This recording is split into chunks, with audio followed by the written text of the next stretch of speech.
Welcome to the Real News Network. I'm Sharmini Perez coming to you from Baltimore. In 2014, the United Nations declared this decade as the International Decade for People of African Descent. The UN Human Rights Council has established a working group of experts on people of African descent. The working group is mandated to carry out a fact-finding visit to the United States, and they will be traveling to Washington, D.C., Baltimore, Jackson, Mississippi, and New York City in the coming days, and they plan to gather first-hand information about the current human rights situation of African Americans and follow up on recommendations that they may have to fight racism. The panel of experts is headed by Marielle Fanon-Mendes France. She's the daughter of Frantz Fanon, the revolutionary philosopher and the author of many books, among them The Wretched of the Earth, Black Skin, White Mask.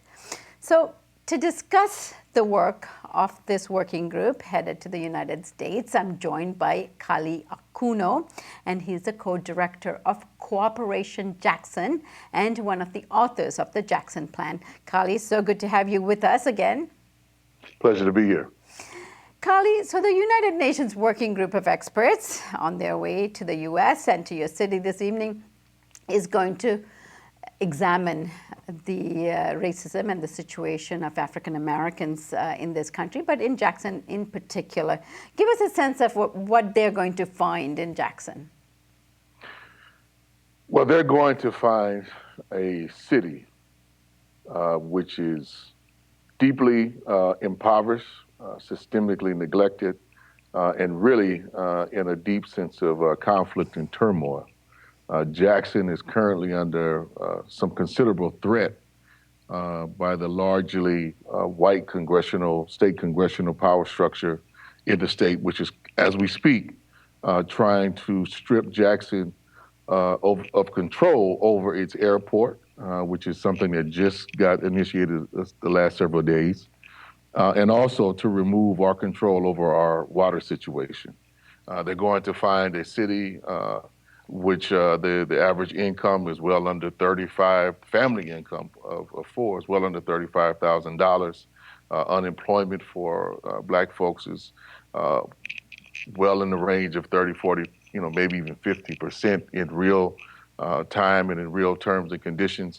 And they're going to find overall in Mississippi the conditions, where the black folks in particular make the circumstances that we face make Mississippi typically the poorest and the unhealthiest state in the so-called union. So this is what they're going to find. We are putting together testimony from folks who have experienced a broad range of human rights abuses, from police brutality to extrajudicial killing, to false prosecution, to different forms of prison, slave labor, to wretched housing conditions, to discriminatory housing practices, to environmental racism. These are all the different things that they will hear firsthand from those who have suffered through these conditions at both from private industry hands, in the case of like the Nissan workers who will be testifying, but also at the hands of the Mississippi state government and some of its municipalities and other offices. Now, this is not the first time the United Nations has made such a trip to the United States. There's been inquiries over incarceration. There's been inquiries, I think there was a trip to Detroit not too long ago to examine the conditions there. What comes out of these kinds of reports and fact-finding missions? The main thing, truth be told, that comes out of this is more exposure, more highlighting of our issues, and to give our issues kind of international standing and international play, which various forces within the United Nations system, be it kind of working groups such as this one or special rapporteurs, or even some of the member states, can then use to pressure the United States government and its various kind of divisions to be more responsible in fulfilling and their obligation towards human rights. So that's one dimension of what kind of comes out of this in terms of just that broader exposure.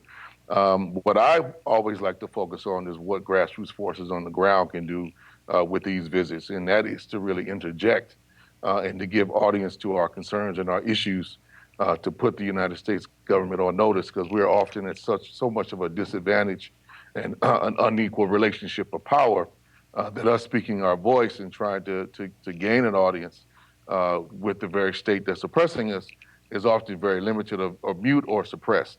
So this kind of gives us some democratic space to raise our issues, and I think give our struggles a certain aspect of legitimacy, both internally within our own communities, within the U.S. meeting, and internationally, which is then up to us, as I think, as organizers, to use strategically to advance our aims and objectives. Now, let's say that this working group declares that the conditions for African Americans in this country, and Mississippi in particular, is appalling when it comes to poverty, discrimination, all the human rights covenants and honoring its conventions of the United Nations. How would you be able to take that information and apply it in a place like Mississippi, specifically in advancing and improving the conditions of ordinary people? Well, we're going to, here in Mississippi, I mean, we're going to use it as much as a sledgehammer as we possibly can to fight for some constitutional change here in the state. You know, just recently we had a campaign to change the state constitution to fully fund public education in the state of Mississippi, which is, many of your viewers will probably find out, will be very shocked that that's not the case here in the state. But Mississippi and a lot of the southern states have a number of different mechanism ways by which they keep the system unequal and very segregated. So we are going to use the information there to do a broader level of education in the state to give people more empowerment and to build allies, you know, because one of the critical things in that case was that we really were unable to move a significant portion of the white community to come around to understanding that that change would not only have benefited the black community significantly, it would have benefited all communities. So we have to take this hard evidence and use it to further our organizing objectives towards building power here in the state of Mississippi, and that's what we definitely intend to do.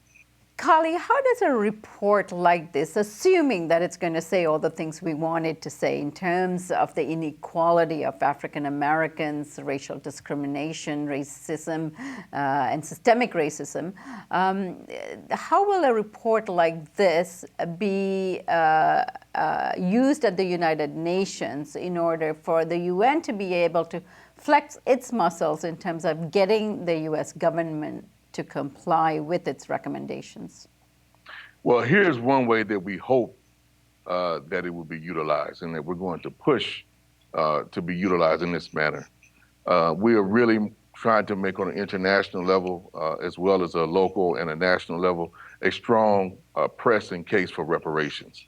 Following the Durban Declaration and Program of Action, the recommendations that came out of that some 15 years ago.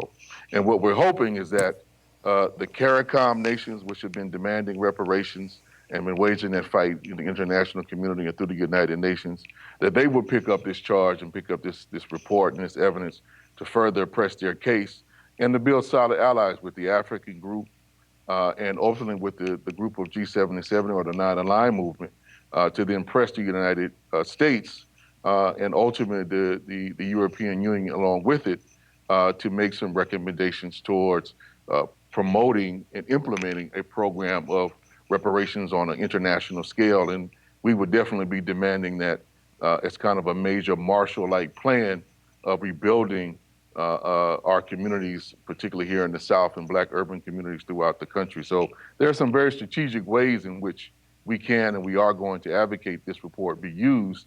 And we're definitely trying to make sure that with this report is able to support the International Decade of People of African Descent and make that decade one, which is advancing the cause of reparations and other forms of development to alleviate the poverty, suffering, and oppression experienced by people of African descent, not only here in the United States, but throughout the world. Now, Kali, one of the challenges in dealing with the UN is, it is a large institution, has many arms, and you were just recently in Paris at the climate change conference and getting that agreement into shape, and you were there on behalf of the decade of African descendancy and trying to advocate an integrated way of looking at climate change. How successful was your efforts there? Good question, Sharmini. I mean, I think it's unfortunate. It's probably too early to tell.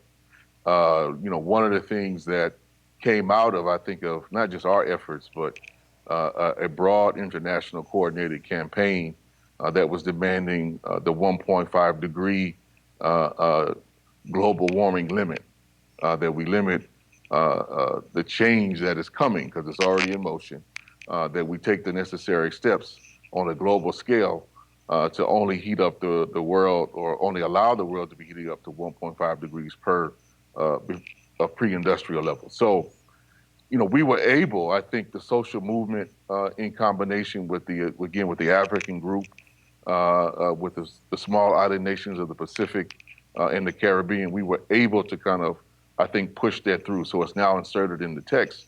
But the challenge is the way, in particular, President Obama and the United States government really steered this process in order to kind of come up with this historical agreement. They steered it in such a way that the only thing that came out of are voluntary commitments. So there's no legally binding obligation that the nation states have to kind of adhere to. It's all strictly voluntary. So I think our efforts were successful in changing the language, but we still have a great deal of work to do towards having an integrated approach on how all the different things related to the development goals, of ending poverty, of dealing with migrant and refugee issues, of dealing with the particular plight of people of African descent and the struggle against racism on an international level, how that's really integrated into a broad dynamic of transforming the overall world economy to make sure that we don't self-destruct and kill ourselves. We got a long way to go to get to that point. I think our efforts did a great deal of making the case that these different things have to be integrated. I think that was heard, but we have to do, I think, more work now on the grassroots level here in the United States and throughout the world to build the strength and build the alternatives that are necessary to really allow us to survive and deal with, what's the calamities that are likely coming, given how the process of global warming is being managed. Kali, I know you have been one of the architects of the Jackson Plan that takes some of these issues into consideration and locally is trying to implement an integrated approach to the development of a city like Jackson. And we would love to unpack that with you sometime, and I hope you can join us for that. Looking forward to it. Kali, thank you so much for joining us today. Thank you. And thank you for joining us on the Real News Network.